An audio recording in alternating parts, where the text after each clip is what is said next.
Red Hood and the Outlaws, number 5, written by Scott Lobdell, art by Kenneth Rocafort.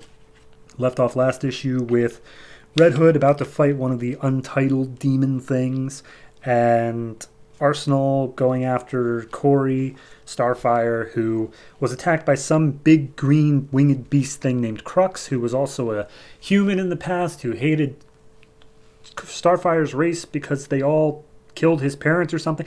It's a lot. Anyway, this issue picks up with Crux just flying over, just like, haha, I have defeated Starfire and turned her human, and now I will make my escape. And then he gets shot by a high voltage arrow from Arsenal. And he's like, dude, who even uses arrows anymore? And Arsenal's like, I do. The guy with the trucker hat and the hoodie. So here, I'm going to pin you to the ground with these stupid arrows. Then I'm going to go check on Starfire. And if she's missing any part of her at all, I'm coming back to kill you. So he goes off, and Crux is like, but why aren't you on my side? You're human too. And we go back to the Jason fight. And he's just bantering with the Untitled. They're going back and forth, taking swats at each other. But basically it comes down to the fact of Red Hood thinks that the Untitled killed all of his brothers in the All Cast, whereas the Untitled are like, no, you guys are the one who broke the truce.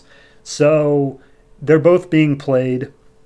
And yet, despite the fact they realize this, they keep fighting each other. Like, they don't bother to stop, despite the fact that neither of them, like, wants to do this. Like, they genuinely do not care to stop this fight, despite the fact that neither of them want to do this. So anyway, they keep fighting, and Red Hood makes the point that the Untitled is giving off such pure evil that it's taking him off guard. He's not as good as he should be, and he falls into a fountain. And then we get Arsenal. He comes across Corey. She is like ice cold to the touch because this was a frozen lake that she fell into. He sets off a thermal arrow, which is just a normal arrow, but it catches on fire, and he tries to warm her up, and they have a cute little moment together where he's like, oh, you're okay now, we'll take care of you, da-da-da-da-da. And as they're sitting there for a second, of course Crux comes up and just swats Arsenal up. And he's upset that they actually care about Starfire. Like, apparently he's been around paying attention over the past couple issues, and he's like, based off of the way you were treating her, I figured you were just using her as a tool for your own stuff. But you actually care about her? You make me sick. And I'm like, yeah, you were kind of just using her, weren't you? Anyway, so then as Jason's down inside of this fountain, and the Untitled's like, you can't stay down there forever. It's just a normal depth fountain. I don't know why it doesn't just dive in and kill it. But regardless, Jason's having a flashback to his time at the All Cast. Apparently he was the first human in 1,000 years to survive the cleansing, whatever that means. And then he talks to Dukra and is like, hey, look, I'm really happy that you like made me one with the universe and showed me that, you know, being an assassin is more of a spiritual thing than anything else. But I really, really, really can't get out of my head how pissed I am at the Joker and also Batman for letting me die. And Dukra's like, yeah, no, that's fair. You still have a story arc to go through. This is just the beginning of your journey, though. When you manage to finally overcome that dark fury, it's going to be glorious. So then we cut back to present. Jason jumps out of the fountain. He has these 2 magic swords that apparently need blood to power them up, so he uses his own blood, and he's like, in this moment, I don't care about Batman or the Joker. I am a member of the All Cast, and I will fight for the clan and my brothers and blah, blah, blah. So he goes after the one who's there, and he's just like, look, I don't know what happened, but I know that you guys are the enemy. So I'm going to kill you first, and then I'm going to kill all of your kin and all your brethren. And just skipping a page real quick, he plunges the swords into the Untitled, and he's like, but it wasn't me. We were used. And he's like, I don't care. And so he makes his big thing. As he kills the Untitled, it transforms back into its human form, which, if you remember, was the sheriff of the town.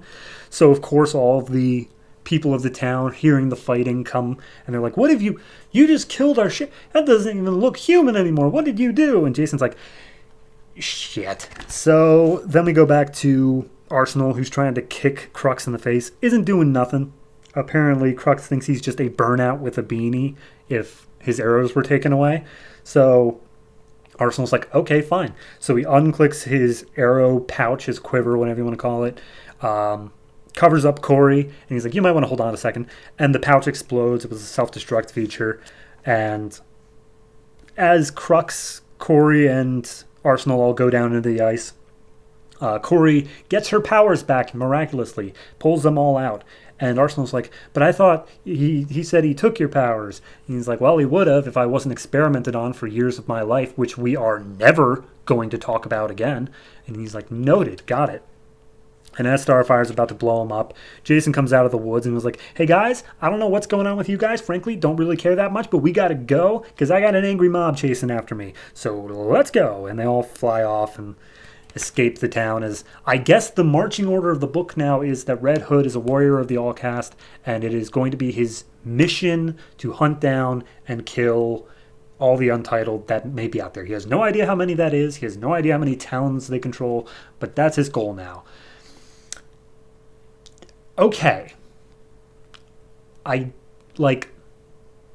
If that's the marching order, I'm glad we have a marching order. I'm happy to know, okay, this is what this book is going to be. Or at least, I can't imagine this is just going to be a this arc thing. This sounds like this book is going to be him hunting down all the Untitled and getting revenge for his stuff. If it is just 1 or 2 arcs, I'm fine with that. But at least we know, okay, this is what the character wants to do. In terms of Starfire and Arsenal still needs something to do. But Starfire, was that really it? She fought a battle, she lost the battle, she lost her powers, she got her powers back, and then they just left. I don't know. To me, that seems really poor in terms of, what are we doing with this character? The fact that, I don't know, maybe if they set up the Crux was anything more than just a really, really racist guy, then maybe it would have mattered, but I don't know.